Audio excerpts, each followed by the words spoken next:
gaan beginnen. Welkom iedereen, welcome everybody. I'm Dagmar Klein, I work at the City of Amsterdam and I'm sharing the Sure Euro data and the Interact Space Europe project assets that we are leading right now. And the Sure Euro data, that is an informal collaboration of cities and the academic field and regions to explore together how collaboration on the scale of the Eurodata. The Eurodata is a Rhine-Meuse data, the area between Amsterdam, the rural area, and Lille. How collaboration on this scale could help to accelerate the transition to a circular economy. We submitted an Interact project with a couple of 10 partners, and we're very happy that this was commissioned. We started recently. And part of this Interact project is that we're organizing once a month and meet and learn where we invite partners out of the one of the three countries, Belgium, Germany, or the Netherlands, to tell us something about how are we working actually in this area already on the circular economy. We're focusing especially on the construction sector and the built environment. And today we're very honored that Isabell Wellstein is joining us. Isabell, welcome. Thank you. You're working at the DGNB. You will tell us what that is, so I don't explain this now. You work there at the R&D department, at the Research and Development department, especially specialized on circular economy in the construction sector. And before that, you worked there actually many years in companies in the private sector as a project leader, building things, engineering things. So I guess you really have a lot of experience that you can take with you to the DGNB. Yes. Welcome. Yeah, thank you very much. Sorry, one thing I have to say before we start. This is recorded. This webinar will be recorded and will be published on YouTube. So please keep your microphones off after Isabell's presentation. You're welcome to ask questions. And if you do not want to be seen, if you don't want to be on the camera, please change the names, change your name and don't turn on your camera. Thank you very much. Yes, so I will start, and thank you, Dagmar, for the introduction and for the invite. And yes, that I can share my information with you today. And I will just start sharing my slides, and I hope you can all see them fine. Yes. So, as Dagmar already mentioned, I'm in the R&D department of DGNB, and I am working on projects concerning the circular construction, and today I'm happy to tell you or give you a little inside view of the DGNB certification scheme, generally information about the DGNB as well, and of course to our topic of circular building in the DGNB system and with the DGNB Building Resource Passport, which is an instrument that we developed last year. And first I will start with some general information. I don't know if you all heard about DGNB so far. Probably not everybody, so yeah, I will give some little information. The DGNB is a non-profit organization, and therefore it aims to identify, to develop and to promote solutions for the planning, the execution and the use of buildings and districts in order to achieve sustainable building in general.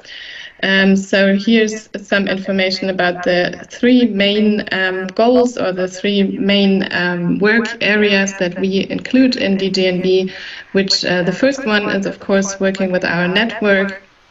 And we have a very large independent community of experts. The DGNB was founded in 2007, and so far, until last year, we have over 2,500 members, which of course is one of our financial column. And we're Europe's largest network for sustainable building, and as I mentioned, we're a non-profit organization working for sensitizing the general public over the topic of sustainable building. The next is that we have a DGNB system and certification systems for sustainable buildings as well as districts. Over the last years until, 2021, we already certified over 10,000 building structures, and of course we also, with this certification system, we set global benchmarks for sustainability. And therefore we're working, with the systems, we're working for translating the sustainability into the practice. The third one is that we have a DGNB Academy, and we are working to qualified or to work to schedule. Sorry, sometimes I'm not used to present in English, so sometimes I'm looking for some words. But we're having over 10,000 qualified experts so far that are working to certify a project, and of course they share their knowledge into the practice. And we're also doing international learnings. So this is not only in Germany, but also Europe-wide and international. And as I said, we have over 2,500 members, and this is how they combine. Mostly, of course, it's the planners, the experts, architects, engineers, as well as product manufacturers and other persons, but mainly or most over half of them are planners and manufacturers. So it's a very diverse member network that we have. And inside of these members, there's very small to very big, like global players as well, of course. And as you can read in the two little circles, we have 9 out of the 30 DAX companies are DGNB members, as well as DGNB members employing over 2 million people in total. So it is quite a big network that we have. We're also having partnerships, of course, like our DGNB system partners, which means that we share our certification system and they can use the certification system in their countries. Those are the Green Building Councils of Denmark, Austria, Switzerland, and Croatia. And of course, Spain is included as well. And we are also having partnerships and cooperations with other big research companies, chambers, trade fairs, political companies. So you can see them here, which are the main ones, but there's other cooperations as well that are not even shown here.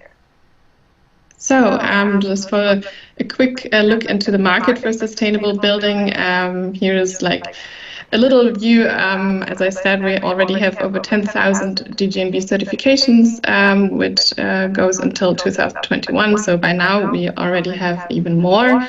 The newest numbers will be coming up soon. And in Germany, we are the market leader for building certifications.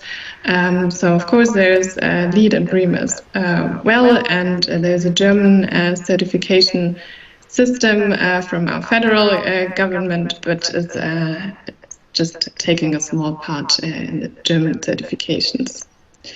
And as well, DGNB is the market leader for district certification in Europe and the second one worldwide. So these are just some numbers. I will go over some slides a little bit faster, but you can look at it later again.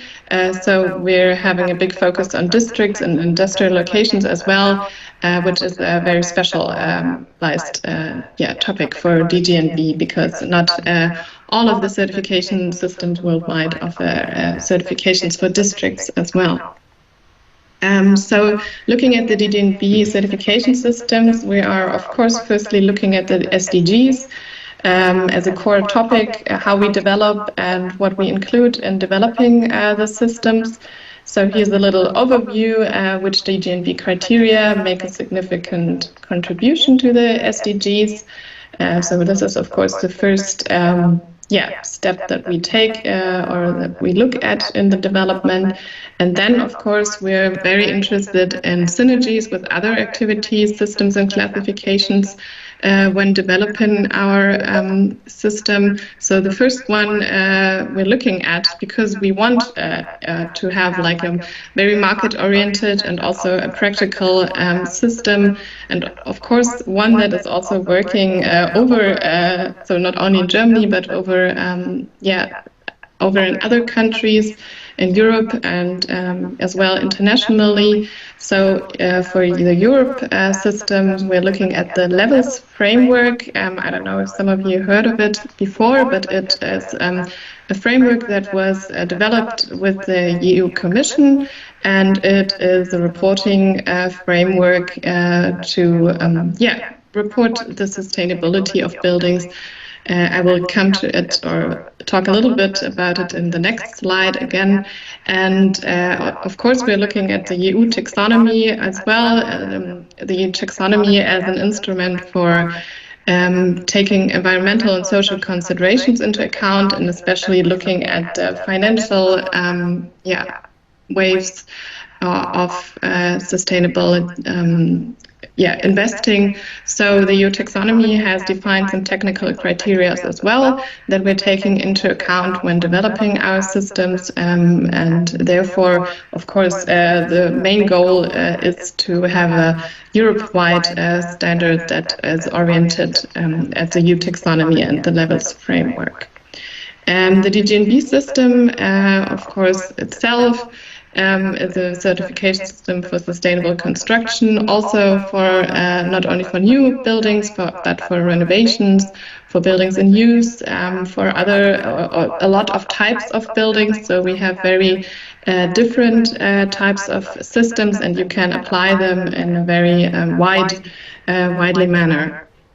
And the last, of course, last step, we're looking at the German federal government subsidy program, which is called QNG. So it's a quality seal for buildings, and we're looking at the requirements for this as well when developing our systems. And so this is the main systems or synergies that we are working with right now. So a little look into levels, because I just said that we're orienting a lot on the levels framework, and it is a standardized reporting. It's not an assessment or it's just really a transparent reporting of sustainability indicators, and it works with these 3 levels shown on the right side. So in the first level, you're collecting the data in the conception phase. The second level then is a little bit more detailed in the design and construction phase. And the last level, 3, is then when the building is in monitoring. So this was developed, and we were part of it as well in the first Europe research project called Life to Levels. And right now we're working on the follow-up, which is more life to levels, and we are working on a new developing or more detailed and more current framework for levels that we're taking into account. So levels is also included, or the EU taxonomy actually is referring to levels for the technical reporting a lot. And I don't know if you know about the EU taxonomy environmental goals, but those are the 6 ones on the left. And the 3 ones that are with the a little bit darker color here, those are the ones that as of June 2023 are already defined with technical requirements. So the climate change mitigation, the climate change adaptation, and as well as the last one, which was published last year, the transition to a circular economy. So the technical requirements for these environmental goals has been defined, and that's why we're of course looking at them as well. And we did 2 studies for the EU taxonomy, one just concerning the circular economy. You can read them. I put the link in here on the slide as well. And we as DGNB, we also developed a certification for the EU taxonomy. So it's called ESG verification. And those are the environmental, social, and governmental requirements. that we check with building projects as well. Sorry, I just had to click for the persons. Taking a look at the DGNB. Yes, Dagmar, you wanted? Okay. So the DGNB certification systems, of course, the main one that we're usually developing, or is always the newest one, is the one for new buildings. So all the other systems usually orienting to this DGNB system of new buildings. And the core topics on the right side, you can see are, of course, the people. So this is the main focus. But the second, as well, is the circular economy, which we take a lot into account when developing the systems. The design quality we're looking at as well. As I told you, the SDGs are a core topic, and the EU conformity with the EU taxonomy and the levels reporting template. And we're also having, or trying to put in a lot of innovation topics. So we're having bonuses in the systems. So we're really, trying to get innovation into the practice. So the usual DGNB system for new buildings works with these three main columns, which is the environmental, the economic, and the social, cultural, and functional quality. They all take the same part with 22.5% of the certification. And then there is the three adding technical qualities, which is the technical, the process, and a little bit of the site quality is added as well. And because of this, we're one of the most comprehensive and but most holistic certification systems worldwide. So we're really taking in account all of the qualities that a good building should have. And on the right side, you can read some more information, but I will just show you a little comparison, because I just said we're a very holistic system, and here you can see in comparison with, of course, the two biggest ones, which is LEED and BREEAM. Internationally, you can see that the German system has these three main columns. So it is the social, the environmental, and as well the economical quality. And because we say or we see if it's really has or it should be a practical system, and therefore, of course, the economical quality and of a building is a very good goal as well, and it should be taken into account as well. And so we're looking at this quality too in comparison with the other ones. We have a lot of certification systems, so it's just not only for new buildings, but as I said, we also developed a system for the pre-certificate and also for construction sites, even for new construction, for interiors, for districts. We have a certificate for buildings in use, and also for renovation of buildings, and for the end of life, for the dismantling of buildings as well. So we're really taking the whole life cycle into account, and therefore it really, the DGNB certification systems can be applied to most of the building projects. Those are the main ones that we usually, taking into account, which is the DGNB systems for new buildings, for buildings in use, for renovations, and for districts.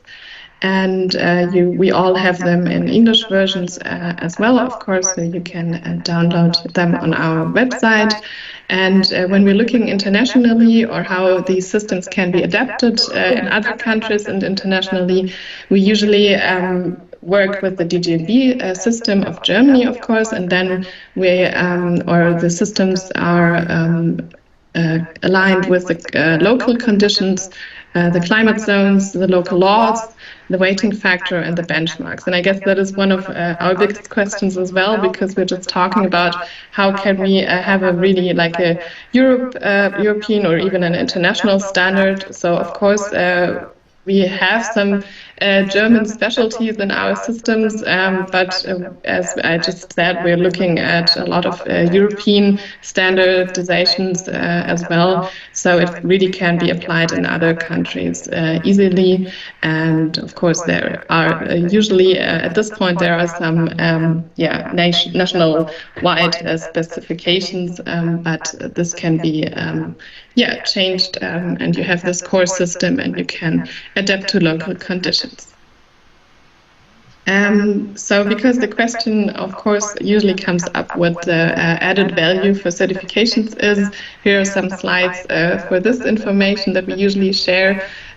So the usual, or in Germany, the minimal legal standard that we reach is 12% of our certification. So this, as you can see, is really like not a very good number for the usual buildings that we have, and the average performance index of the DGNB certification projects is 74%, so you're between gold and platinum, which is quite a good number, and it shows that the certification of buildings, of course, has a really big impact on how a sustainable and good building is in the end. Also, of course, when we look at the sustainable real estate values and the economical qualities, we have up to 7% increase in the value of buildings. This, of course, is a very good topic to for a lot of building projects, and as well we have 12% higher rents for certified neighborhood projects. So these are just two numbers that can be an added value for certifications. Here you can also see at this slide that the construction costs don't have to be higher. So you can see that we have a lot of certifications that reach up to gold or platinum status in a certification, and the construction costs are not higher than for lower standards or lower certifications. So this doesn't even have to be an argument or an obstacle that you can that you say that it has higher construction costs, which is not the case as we see it in our certifications.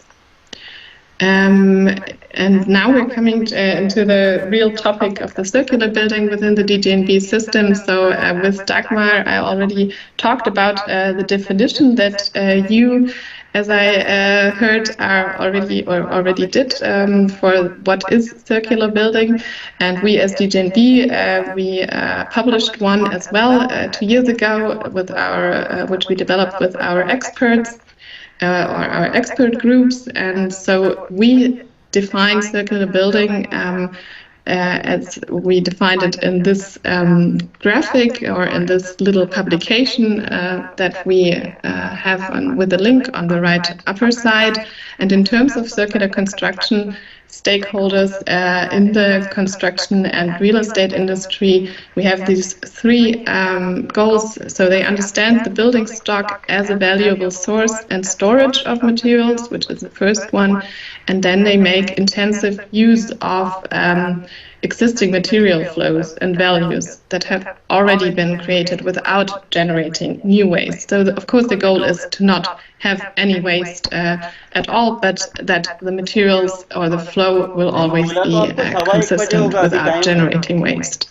And on the third point, we have that they also ensure that long-term use and future use is in closed loops. So they act in accordance with the cycles of nature and make a distinction between their business activities and the consumption of non-renewable resources. This is how we define it. We have this little 6-pager here, and I just shared it with you, Hussein, via mail, because we haven't published it yet in English.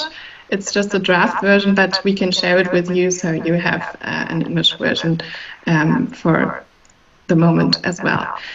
So within our DGNB new buildings version, the newest one is the one from last year, 2023. we even upscaled the impact or the circular planning concept as a key impact. So even if you really only focus on circular planning in your project and nothing else, you can reach over 40% in a certification. And you can see that it's not only taken into account in just one criteria. So the main ones I put on the right side.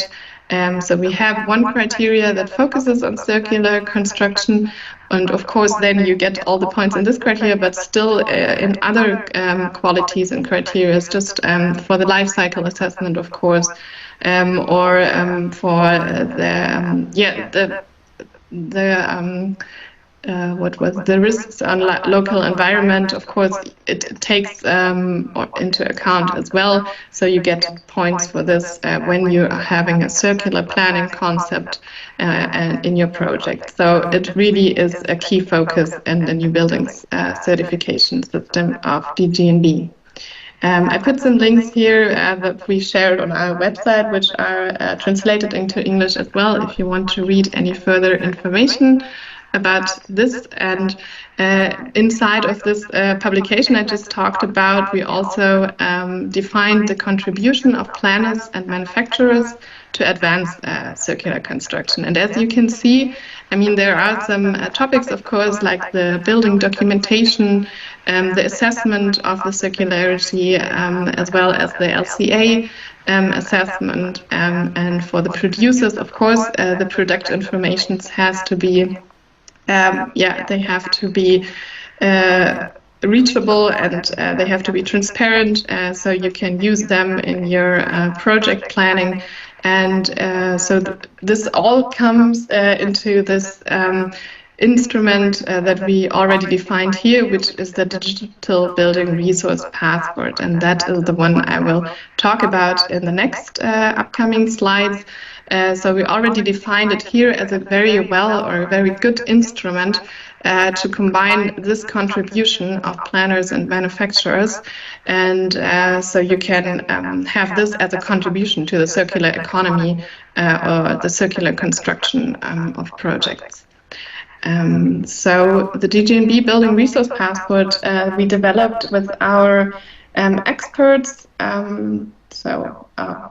This will come on the next slide, but I will just show you first how it looks. This is the sheet that we developed, which includes all the most important information. So that was, of course, a very hard top goal, because there's so much information that you could include, but we really tried to focus on the information that we think is the most important one for now, to really look at the contribution to the circular economy of building or built structures. And as well, of course, it should be in the first, for the first step, it should be just a transparent instrument, so you have transparent information about the built-in resources of the building. And we have it in 6 sections that you can see here. So it is a little picture, but you can download it all on the website, and we can maybe look at it later if we have some time. But of course, it contains general information as well as information about the building masses in the beginning, because when we're looking at the quotes and the resources, we are using mass quotas. So, of course, the information about the building mass itself is one of the main or important informations that you have, or we should gather, and you should document. The second one, it focuses on the current contribution to the circular economy, which is the materiality. So it is a transparent information about the built-in resources. So on the one hand, you have the information about the materials themselves, and on the other hand, about the material origin, which is if it is a secondary material or if it is a primary material, or which qualities the secondary materials have. So it could be, we have some classifications, which is, of course, oriented on the R strategy. So, of course, the reuse is the main focus, and then you go down the waste directive, and the recycling content is included here as well as the primary materials. We also included the demolition and waste quotas in here because it is the main topic in the EU taxonomy, and we wanted to align with this. And we also have the hazardous or risk substances information, so you know what the built-in resources or how healthy they are. So there's the third section, which is a little one, which is just the result of an LCA or an assessment. So you have it in this overview as well. The fourth one looks very little, but of course it is one of the main informations about a building because it's the longest phase, which is the use phase. But the thing about this is maybe you already have this in, or as a topic in your project as well, that there is not a real technical assessment of the flexibility and the adaptability of buildings, so the using phase. So it just it looks like a little information or section here, but of course it's still very important, and we tried to take some figures into account, and as well as the general information about the flexibility and adaptability of the building. And so we're coming into the fifth and sixth sections, and which orient or which look at the future contribution to a circular economy. So this is like a little bit the life cycle when you're going through the numbers. So the fifth section is really looking at the potential contribution. So how the structure can be dismantled, how the recycling potential is, and as well as the information about aggregated circularity indices. I will come to this later, but so you can include a result of a circularity assessment of your building structure. And this is, of course, a very interesting section. And then the last one is just the basics of the documentation, which are a very important section as well, of course, because this should be a documentation tool or instrument, and I think this is one of the main topics that is missing a lot in the circular economy and the built construction industry, that we don't really have a transparency and a documentation about it so far. So yeah, we took a small look at this, and as I just said, you can download everything publicly on our website. We developed an Excel template that you can use to input or the information that you collected, and which gives you this output of this in this format that I just showed you. And we also, you can look at some examples of output formats, and we published a manual, but all of this is just in German so far. We're just in the process of translating it into English. So hopefully in some weeks or in 1 or 2 months, you can find it in English as well. I just wanted to say one thing which should be an interesting information as well. Of course, we didn't develop it just inside DGNB. We have a very big network of experts, and we have a committee as well for this both topics of the life cycle and circular building. So it was we developed it together with these external experts, which are really in the practical field of the building industry and are not just in the research and development part of DGNB. So this was really development together with other experts. And here you can see like a little overview. So the Excel instrument or the Excel tool that we have or we developed is really like a help to put in all the gathered information that you have, but you do it on a building level. So that is very important information, because of course you have to gather information on another level, which is the level of materials, of products, of components.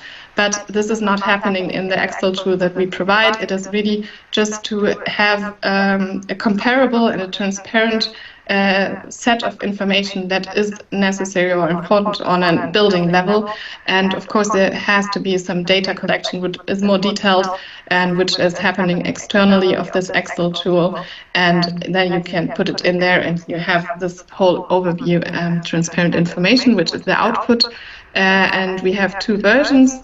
These two versions just take a role in our certification system because it is included in our new certification system, and you can have a complete or reduced version. So for the beginning, you can work with a little reduced and more easier version, and then you can also, if you want to or have more points in the certification, you can do a complete version.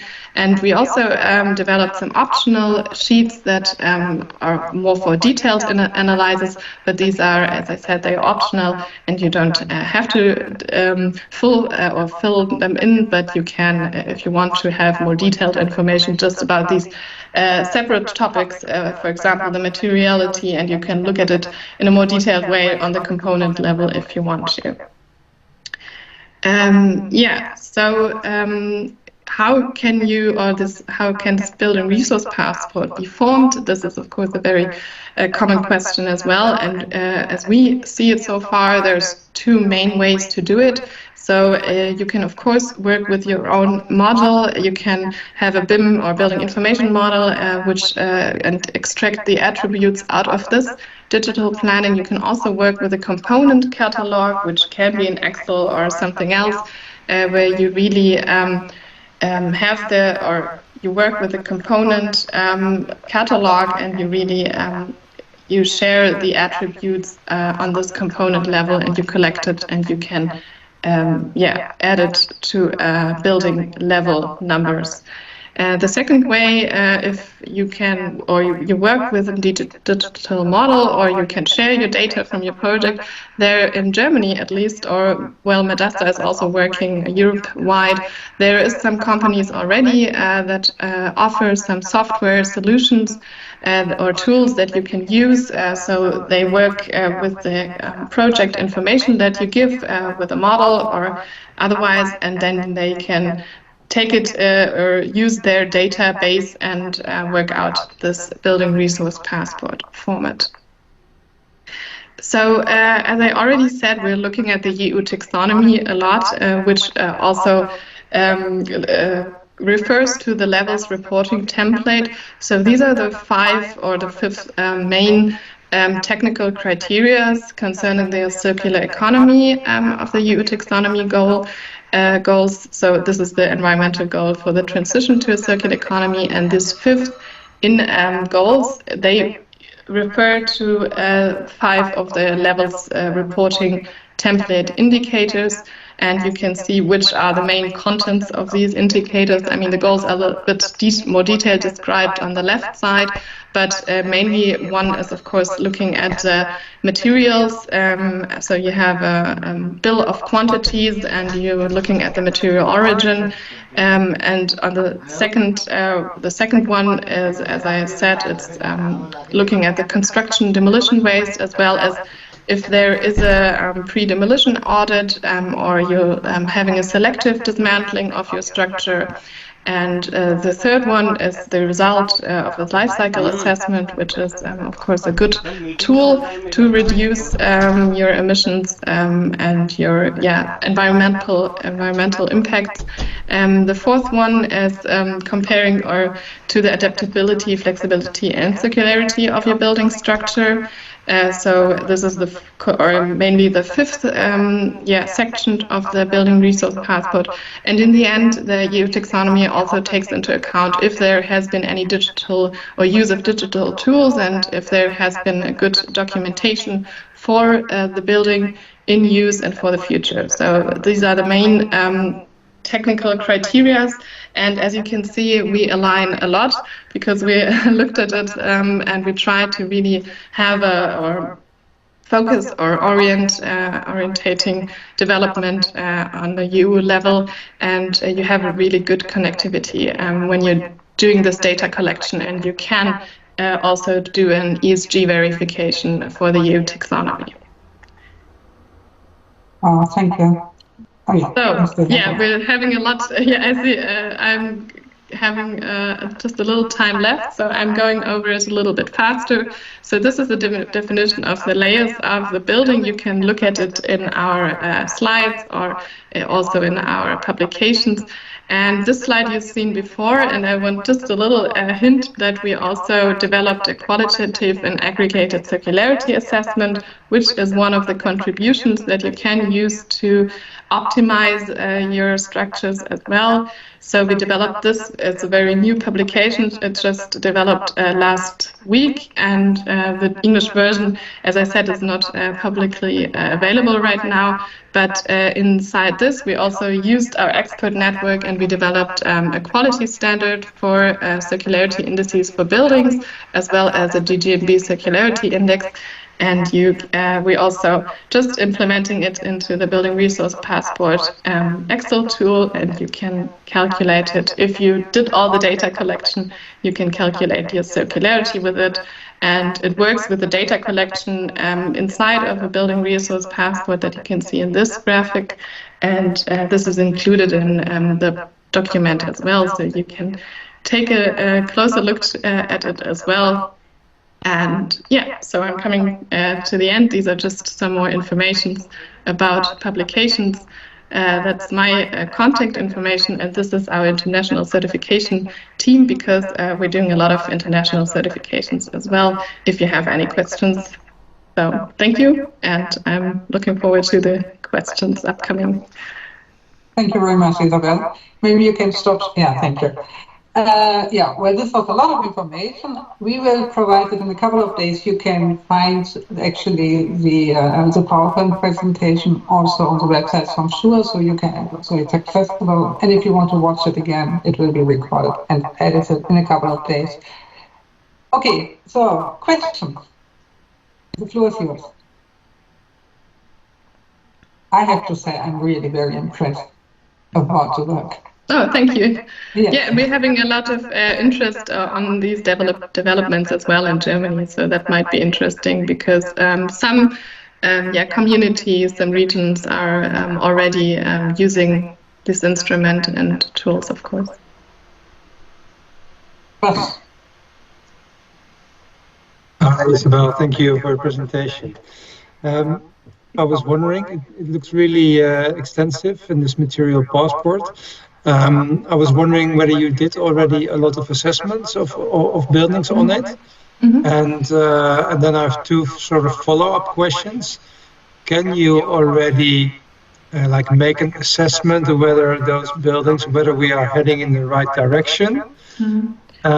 And then the follow-up questions, are you planning also to share the outcomes or the results of this sort of you're setting up a monitoring in that sense? Are you planning to share that back to the community or on a European platform as well? Mm-hmm. Yeah, those are very good questions. Thank you.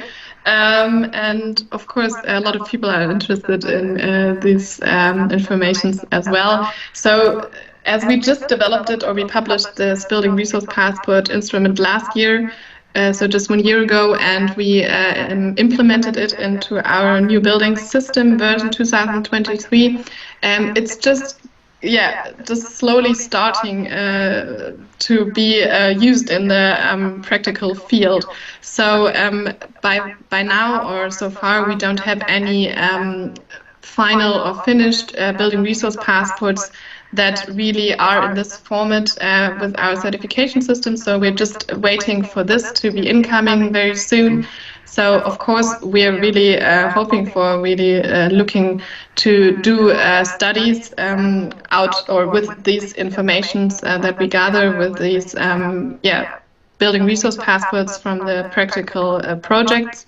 So probably as soon as we have some incoming, which might be in the next months or end of this year, we really want to do a study either on looking on the information of building resource passports, but as well on the circularity assessment, of course. So we're really interested in this as well, because your very good question was, do we know if it really has the impact that we want it to have? So we don't see it in numbers right now, so we don't have any information about this, but the impact that we already see is that we have shared knowledge about the building resources or the information that you really want to look at and that you can focus on to optimize your construction, to optimize your resource use. So that's what we really see, and that's what we also tried with this instrument, that we have a common language about it. So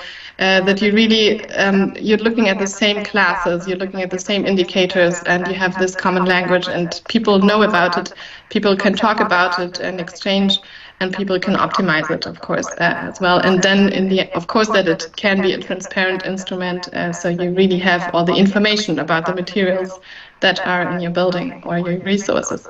So that is the impact that we can see so far. But the impact for the numbers, so for the circularity assessment, for example, we don't know yet. But there has been some examples that are already been in use. So there is one company, for example, that is also in our network. You saw it on one slide, which is called IPIA. They work with their own building resource passport for some years, and they already shared some numbers with us. So we relied a lot on this information, of course, because it was in practical use, and they work with this mass-based quotas, for example, as well, and they say you can really see, or you can see that there is an impact because you can focus, or you can have a focus on some topics in your project. And if you look at these mass-based quotas, you can see that there is an optimization within the building projects.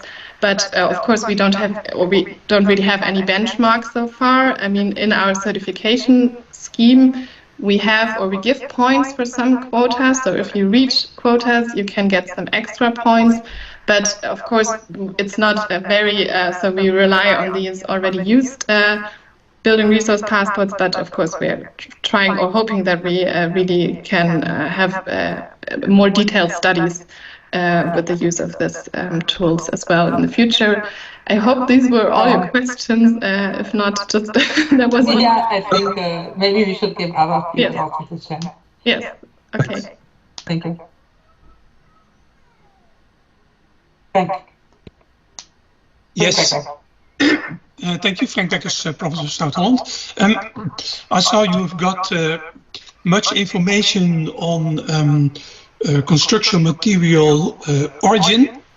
Do you also have information about material destination, so that it would be possible to have some idea about actual material cycles or chains in Northwestern Europe and around? Thank you. Yes. So this is, as you said, we included the material origin, which of course, so if you have, or we try to have a focus on using already built structures. So if you have, or you're using a building stock, then we say you don't have, so in our certification system, we say you don't have to gather or share any information about where these building stock materials come from. So we try to prepare the building stock use, of course, and then you can have it as a reuse, or you can put it in the material origin as already reused. So this is one part of this question, maybe. And another one is that we really we didn't include the whole gathering of, or the whole process of the material, so the whole production or where it comes from, because so far we find it very difficult, and we think for now people are not like 100% or very capable of providing this information. We have it in one of our criteria in our certification system, but it is not a very, or not important, attribute in the building resource passport so far. So that is true. We're really focusing on secondary material use by now. Yeah. Thank you very much. Maybe I can ask a question. Also, Germany is big. You have many neighbors. We are from Holland. We are looking at the German and the Belgian neighbor right now. I was wondering, do you know how this passport relates to, for example, the passports in these countries? Because I know that every country has this similar system. Yeah, that's an interesting question. We, of course, looked in the German or in Germany for the first look, but with our expert network, there is some companies working in other countries as well. For example, Madasta, which is working in Netherlands as well, for example.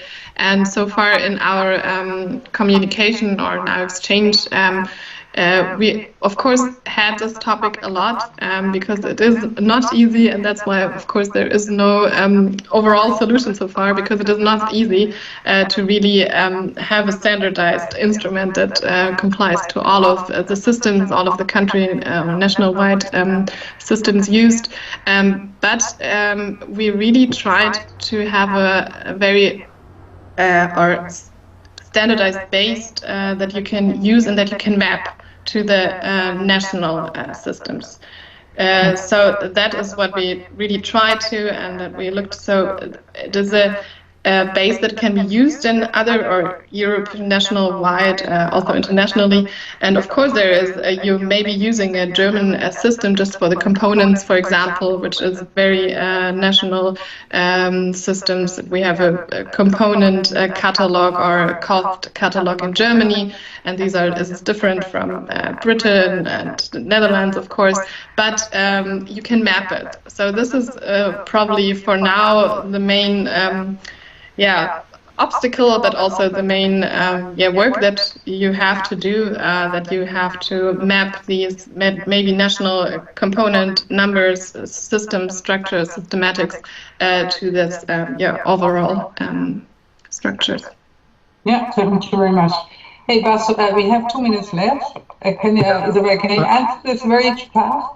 I'll try. Very short comment to make is that you already mentioned, but Madasta is like a company that started in Holland. It's sort of like a platform for these material passports. They've branched out in the UK and Belgium and Germany now. So it could be a very good way to assess what's happening in each country. I think actually overall the material passports, they look quite similar because we assess more or less the same same subjects. If you go into detail, it becomes a little bit more different. Of course, but I think overall it's pretty comparable, which is really nice. That's what we see as well. So it's the same indicators or the same focus topics that you're looking at, and we really try to have a standardized classification. And maybe for now you're not able to have a very detailed classification, so you're working with some more or less classes. But for the future, it hopefully can be more detailed with more information. But as you said, or as we see it so far, it can be mapped, and that is hopefully what we can work with all together. Yeah. Hey, thank you very much. I have to finish. I know that at least I have so many questions now, and maybe probably more people, and they don't think of the time.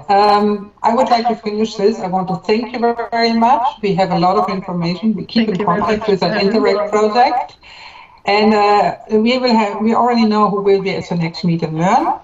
Sijan, you're always helping and organizing everything so well. Can you show us who's coming next time?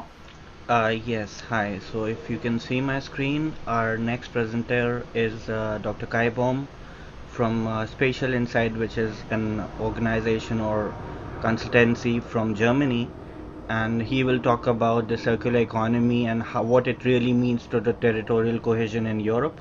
So that's the broader topic for next time, and this information and further information about this presentation or this meet and learn will be soon available